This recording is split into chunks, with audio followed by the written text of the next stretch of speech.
On passera la première, là, derrière. Levez la main. Voilà.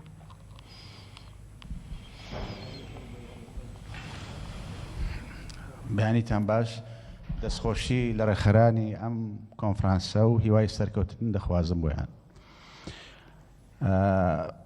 مستر دکتۆر لویس دۆ پاپلۆ دوسێ جار تاکیدی لەسەر ئەوە کردەوە مەسەلەی باکووری عێراق. ئێمە وەکو کورد لە عێراق بەڕاستی گرفتمان هەیە لەگەڵ ئەم دەستەواژەیە.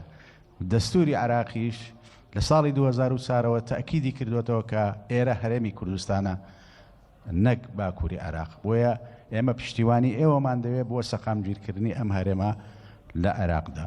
بەداخەوە لە عێراقدا دەستور لە چەندە لە ساڵی 2004 و 2005 دانراوە، بەڵام ڕێزی لێ نەگیراوە.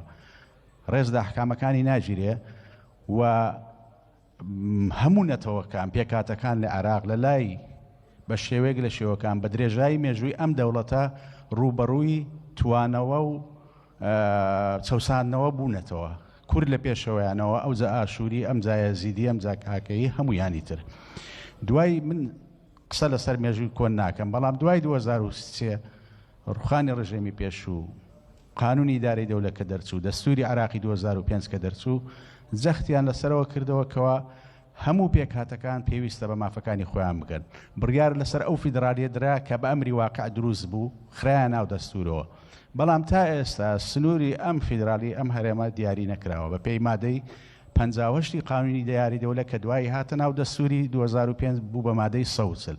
تا ئێستا دەبوایە لە کۆتایی ساڵی 2007 جێبەجێکرا، بەجێک بەجێ نەکرا.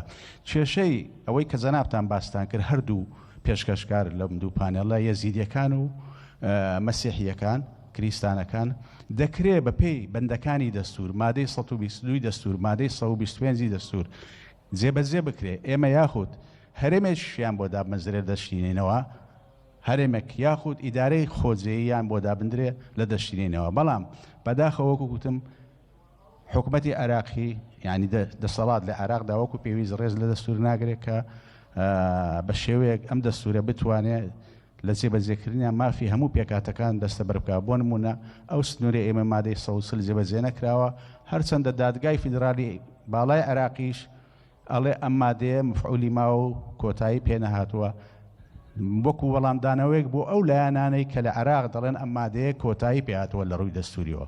بۆیە ئەمە دەکرێت مەسەن لە تۆژینەوەکانتان زیاتر بیخەنە بەرباز مەسەلەی پێکهێنانی ئیدارەی خۆجێی یاخود هەرێمێک لە دەشتینەوە، هەم یەزیدیەکان بگرێتەوە، هەم پێکاتەکانی تری کریستان و کاکەیی و ئەوانە و زۆر سپاس و دەستان خۆش بێ. Alors, on va déjà répondre aux trois premières questions.